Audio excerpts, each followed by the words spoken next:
This farm is using a special technique to transform desert sand into productive soil.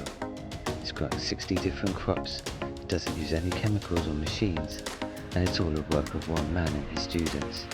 And to make this story even more incredible, that man has been in a wheelchair for the last 25 years. This soil used to be the worst soil you could imagine, and over the years it's highly fertile. You don't need chemicals. I'm here to tell the world that you don't need chemicals to grow food.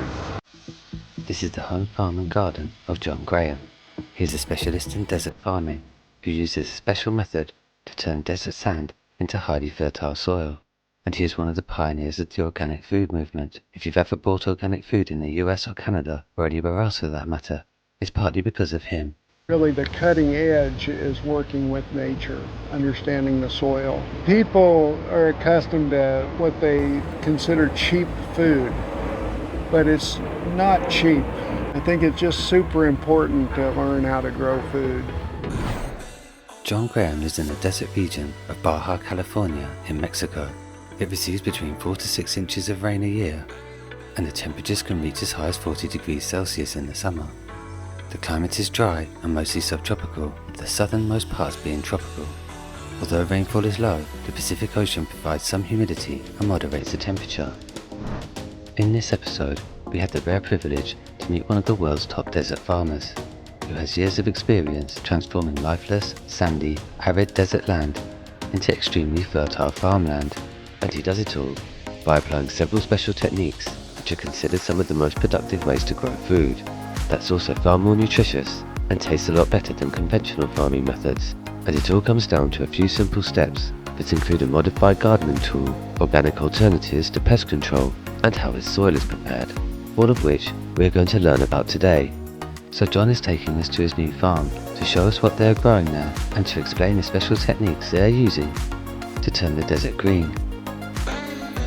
I'm working with a new gardening project here. We have about 2.5 acres, about 1 hectare of land. We started about 3 months ago, and we're growing food for the local market. I'm working with a crew of 5 people, basically trying to fill up this piece of land right now with just all kinds of different vegetable crops. We have probably 60 different things planted right now, and we'll get up to probably 80 during the winter. We're trying to work without machines. We don't have any tractors or rototillers. It's all hand labor. We're not like anti-tractor or anti-machines. It's just a more productive way of managing a small farm. So these are the gardeners here. This is Rosie. Has a number of years of experience as a gardener. She's a world-class gardener. This is Tanya. Tanya has a stand at the farmer's market. She makes like a prepared food. And so we're growing all of the things that she'll use in her farmer's market stand here in the garden. Carmen has worked for me for over 20 years. And she's a key part of this garden. And then Alexis is a young fellow that's learning the art of gardening. We started a local organic farmers market here over 20 years ago. It's been going ever since. It's all about local production and talent, you know, what talents we have in the community of people that live here. We just basically opened up the place and it grew like people and vendors kind of grew together. At John's house, there is food growing everywhere.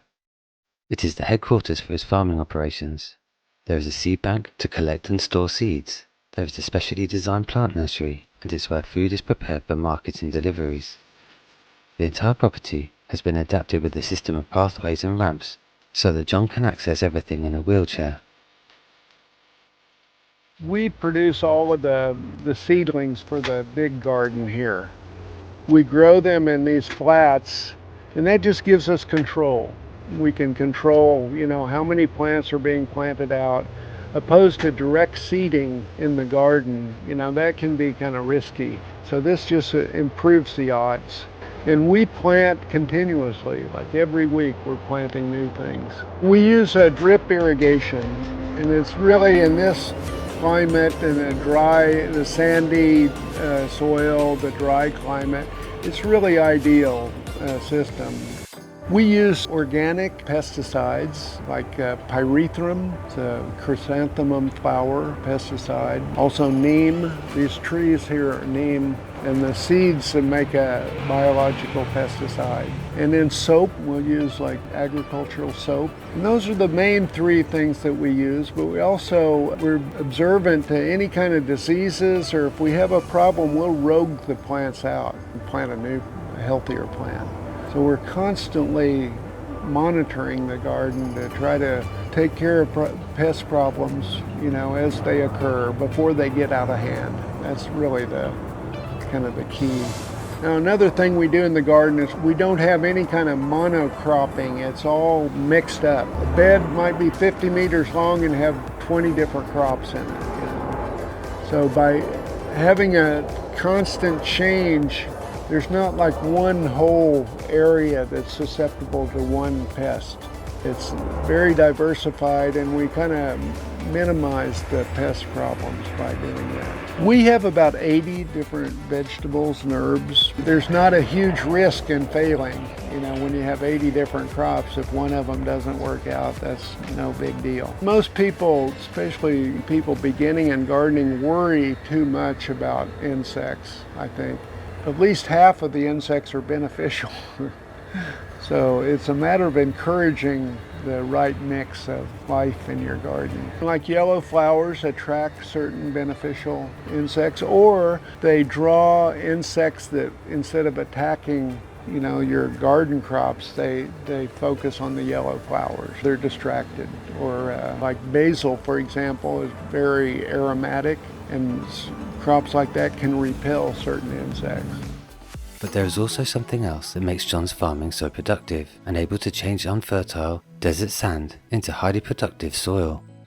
And it all comes down to a special technique he learnt on a trip to England from the methods of an inspirational organic gardening pioneer. Alan Chadwick was an Englishman, a master gardener, who inspired many young gardeners back in the 60s. He's a very eccentric gardener, but he started the whole French intensive biodynamic gardening movement, you might say.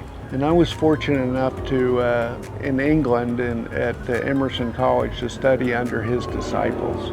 So I learned the deep bed gardening method, sometimes called double digging or trenching, and that's kind of in a nutshell, that's our style of gardening.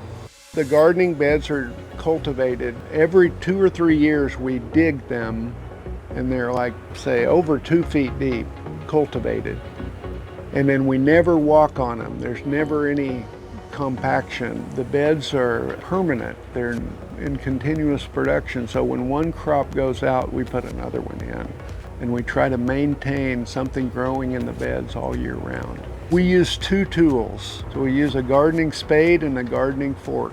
And we dig and loosen the ground with those 2 tools up to 2 feet deep. And then on the very top layer, we make a very fine, very fine surface so we can plant into that. For cultivating the beds, we use a version of what's called a broad fork, which is a wide implement that has spikes in it with long handles, and you push it into the ground and pull it backwards, and it loosens up the soil without inverting it or turning it over. So what we've done is we've modified the broad fork by making machete blades, a series of 18-inch machete blades. Like I think we have 8 of them on the frame. And with our light and sandy soils, we're able to penetrate the soil and pull that back, so we just get more depth. Soil has its own universe of life, and there are different levels and what's called soil structure. And we don't want to disturb that. In modern agriculture, we do. We turn it over, but what we're doing is we're kind of killing back the life in the soil and then adding fertilizers or the nutrients that plant needs.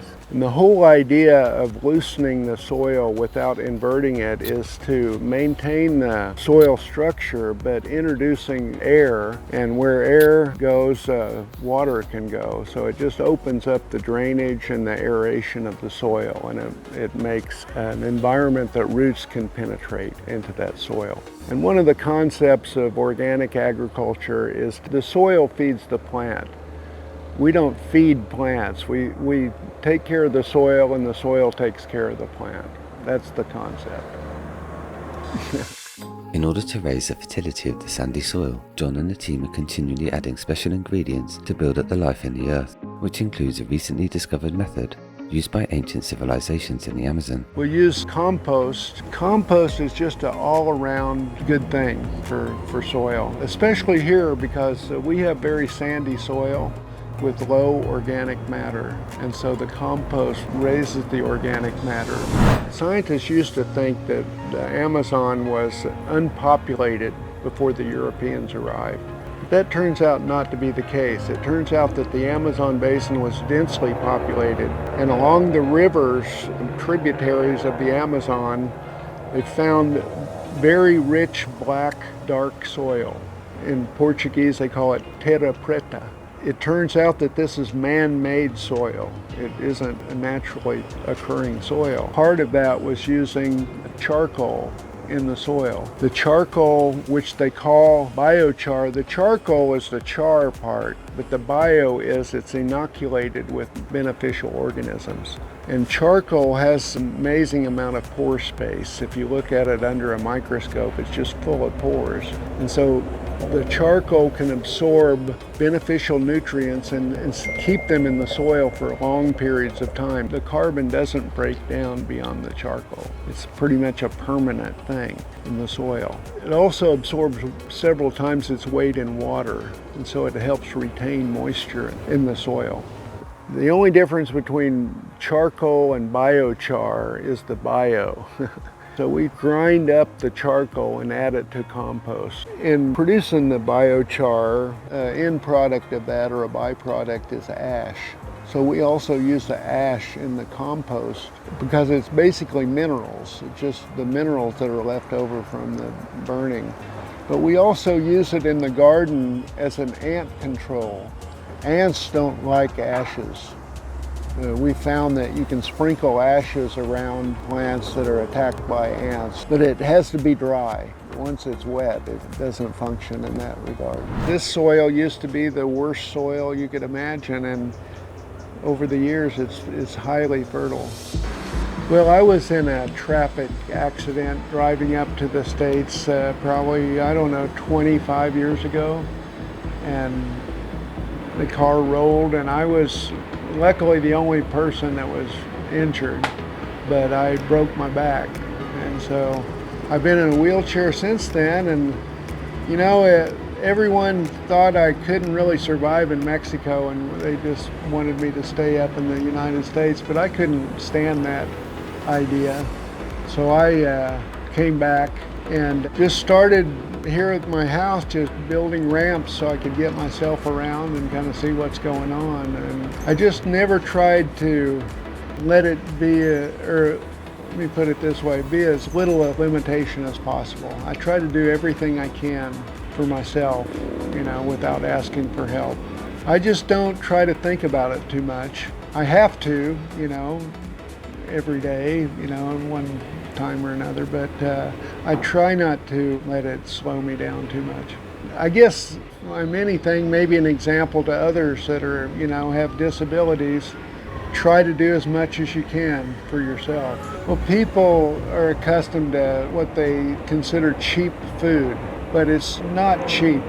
If you consider the contamination of the groundwater, the air, all the resources, all the subsidies, just a whole mechanized market that is geared toward these production farms. There's huge costs involved in that are unaccounted for, particularly the environmental costs. You don't need chemicals. I'm here to tell the world that you don't need chemicals to grow food. I know for a fact that you don't. The cutting edge is working with nature, understanding the soil, the plants, what makes them tick. We need to learn a new way. And the new way is really not so new, but it's becoming aware of what we can do and what we can accomplish by really understanding nature in new ways.